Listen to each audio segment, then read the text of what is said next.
আপাতত অন্য কোনো খবর নেই। আমরা আমাদের সিইও অ্যাশ মুফারের আপডেটের জন্য অপেক্ষা করছি, যা আমরা আমাদের victory with ash back office অথবা ওইএস ব্যাক অফিসে দেখতে পাবো। আমি স্বীকার করছি যে এই মুহূর্তটি কিছুটা অপেক্ষার খেলা, কিন্তু তার মানে এই নয় যে আমাদের হতাশ হতে হবে। ঠিক এই কারণেই আমি আজ বিশ্বাসের সাহস বিষয়টি নিয়ে কথা বলছি, যাতে আমরা সবাই বুঝতে পারি যে আমরা সঠিক পথেই আছি। তাহলে শুরু করা যাক আজকের মূল বিষয়, সাহস আর বিশ্বাস অথবা নিজের বিশ্বাসের প্রতি সাহস থাকা। দুটোর মানেই আসলে একই, তাই না? এর অর্থ হলো যে আপনি সঠিক বলে বিশ্বাস করেন তা করার জন্য সাহসিকতা এবং আত্মবিশ্বাস থাকা। এটাই এই প্রসঙ্গের মূল কথা। বাইরের কোনো শোরগোল নির্বিশেষে, অন্য মানুষ কি করছে তা নির্বিশেষে, বা অন্য কেউ আপনাকে কি করতে হবে তা বলে দেওয়া সত্ত্বেও নিজের বিশ্বাসের প্রতি সাহস রাখা মানে হলো আপনার যেটা সঠিক মনে হয় তাতে অটল থাকার আত্মবিশ্বাস রাখা এবং প্রতিকূলতার মুখোমুখি হওয়া। তা সে বিষয়টি অজনপ্রিয় হোক বা আপনার উপর অন্য কিছু করার চাপ থাকুক, আপনার সেই সাহস আছে শক্ত হয়ে দাঁড়িয়ে থাকার। অনেকেরই তা নেই, এবং এটি মূলত আপনার মূল মূল্যবোধ এবং নীতি আঁকড়ে ধরাকে বোঝায়, যেগুলো যাই হোক না কেন। এর জন্য আপনার বিশ্বাসের ভিত্তিতে কঠিন সিদ্ধান্ত নেওয়ার প্রয়োজন পড়ে, বাইরের কারোর অনুমোদনের জন্য নয়। এমনকি পরিস্থিতি কঠিন হলেও নিজের সংকল্প বজায় রাখা। এখন আমরা সবাই স্বীকার করি যে আমাদের সবারই এমন পরিস্থিতির মধ্যে দিয়ে যেতে হয়েছে, তাই না? আমরা সবাই সম্ভবত বাইরের সে শোরগোল বা সমালোচনা অনুভব করেছি, যেখানে লোকে আপনাকে বলছে আপনার কি করা উচিত, তারা তাদের নীতি আপনার উপর চাপিয়ে দিচ্ছে বা আপনার হয়ে সিদ্ধান্ত নিচ্ছে। নিজের মধ্যেই বিশ্বাসের সাহস থাকাটা সত্যিই গুরুত্বপূর্ণ।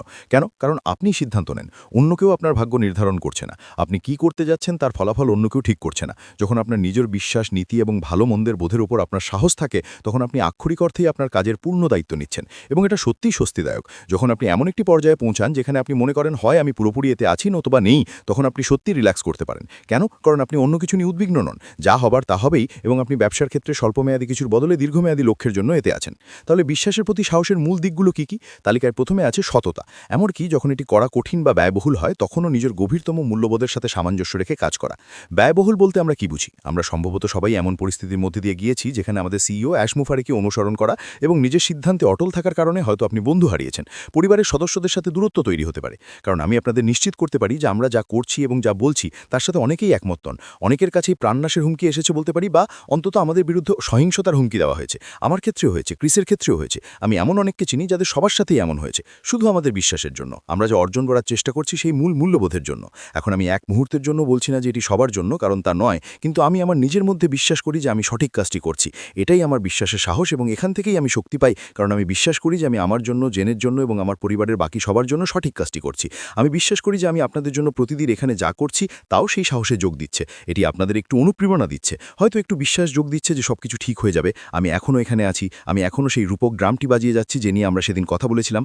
সততা আসলে বিশ্বাসের সাহসের অন্যতম গভীর মানদণ্ড, কারণ এটি আপনার লক্ষ্যের সাথে মিলে যায়। এরপর আছে স্থিতিস্থাপকতা। সমালোচনা বা সামাজিক চাপ সত্ত্বেও নিজের বিশ্বাসে অটল থাকা। তারপর সিদ্ধান্ত গ্রহণ, যা সহজ বা জনপ্রিয় তার ভিত্তিতে নয়, বরং যা সঠিক বলে আপনি বিশ্বাস করেন তাতে কঠিন সিদ্ধান্ত নেওয়া।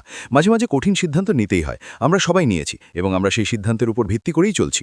আমার মনে হয় আজ এই বিষয়ে কথা বলার মূল কারণ হলো, যখন পরিস্থিতি শান্ত থাকে তখন মনের মধ্যে নানা চিন্তা ঘুরপাক খায়। যদি এমন হয় তবে কি হবে, বা উদ্বিগ্নতার মাত্রা বাড়তে থাকে, মানুষের মনে সন্দেহ দানা বাঁধতে শুরু করে। ঠিক এই সময়ে আমাদের বিশ্বাসের প্রতি সাহসী হতে হবে যে আমরা সঠিক কাজটি করছি।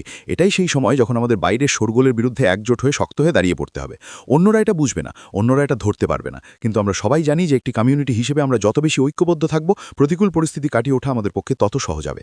যতবারই আমরা এই পর্যায়গুলোর মধ্যে দিয়ে গিয়েছি এবং বছরের পর বছর আমাদের সিইওকে অনুসরণ করেছি, তিনি সবসময় এমন কিছু নিয়ে ফিরে এসেছেন যা আমাদের পুনরুজ্জীবিত করেছে। আমাদের ভিতর সেই ভিশন বা স্বপ্নটি আবার উপলব্ধি করতে পারি যা তিনি আমাদের জন্য রেখেছেন। এখন আমাদের পালা সেই সাহসে অটল থাকা এবং শক্ত হয়ে দাঁড়িয়ে থাকা যে আমরা সঠিক কাজটি করছি। যাই হোক বন্ধুরা, আজ আমার পক্ষ থেকে এইটুকুই। পরবর্তী আপডেট পেতে বিপন টেক জোন ইউটিউব চ্যানেলটি অবশ্যই সাবস্ক্রাইব করে বেল বাটনে চাপ দিয়ে রাখুন। ধন্যবাদ সাথে থাকার জন্য।